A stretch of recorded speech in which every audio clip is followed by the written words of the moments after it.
যে সকালে হওয়ার কথা ছিল সুখের সূচনা, সেই সকালে শেষ হলো এক তরুণের জীবনযাত্রা।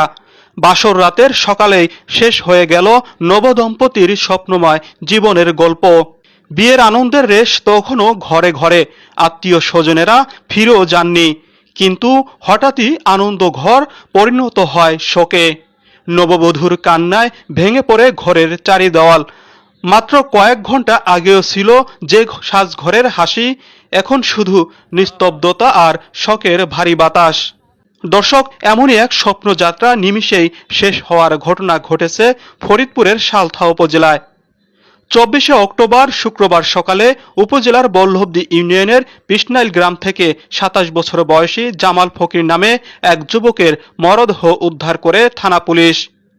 স্থানীয়রা জানান, সকালে বসতবাড়ির আধা কিলোমিটার দূরে ফাঁকা মাঠে জামালের মরদেহ দেখতে পান তারা।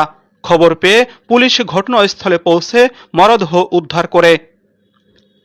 নিহতের পরিবার সূত্রে জানা গেছে, বৃহস্পতিবার 23শে অক্টোবর পার্শ্ববর্তী নগরকান্দা উপজেলার পুরাপাড়া ইউনিয়নের ঘোনাপাড়া গ্রামে বিয়ে করেন জামাল ফকির। সেদিন রাতেই নববধূকে নিয়ে নিজ বাড়িতে ফেরেন তিনি। রাতের খাবার শেষে রাত 11:30টার দিকে তারা ঘুমাতে যান। পরদিন সকালে গ্রামের মানুষ চিৎকার চেঁচামেচি শুরু করলে জামালের স্ত্রী ঘুম থেকে জেগে ওঠেন। নিহতের বড় ভাই জালাল ফকির বলেন, আমার ভাইয়ের মৃত্যুর বিষয়টি খুবই রহস্যজনক। তার সঙ্গে কারো কোনো শত্রুতা ছিল না। ঠিক কী কারণে এমন ঘটনা ঘটেছে বুঝে উঠতে পারছি না। লোকজন হতে সাইড দিয়ে মেলায় মানে দূরিতে দেখবো না।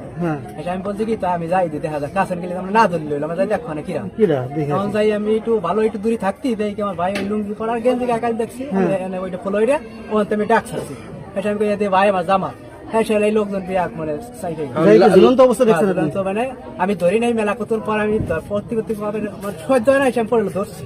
বিষয়টি নিয়ে সালথা থানার ভারপ্রাপ্ত কর্মকর্তা মোহাম্মদ আতাউর রহমান বলেন, রাতে বাসর ঘরে নতুন বউকে নিয়ে তিনি শুয়েছিলেন। সকালে বাড়ির পাশে একটি বাঁশের আড়া থেকে তার ঝুলন্ত লাশ দেখতে পান পরিবারের সদস্যরা। ধারণা করা হচ্ছে সে আত্মহত্যা করেছে। মরদেহ উদ্ধার করে ময়নাতদন্তের জন্য মর্গে পাঠানো হয়েছে। এ ঘটনায় আইনগত ব্যবস্থা প্রক্রিয়াধীন।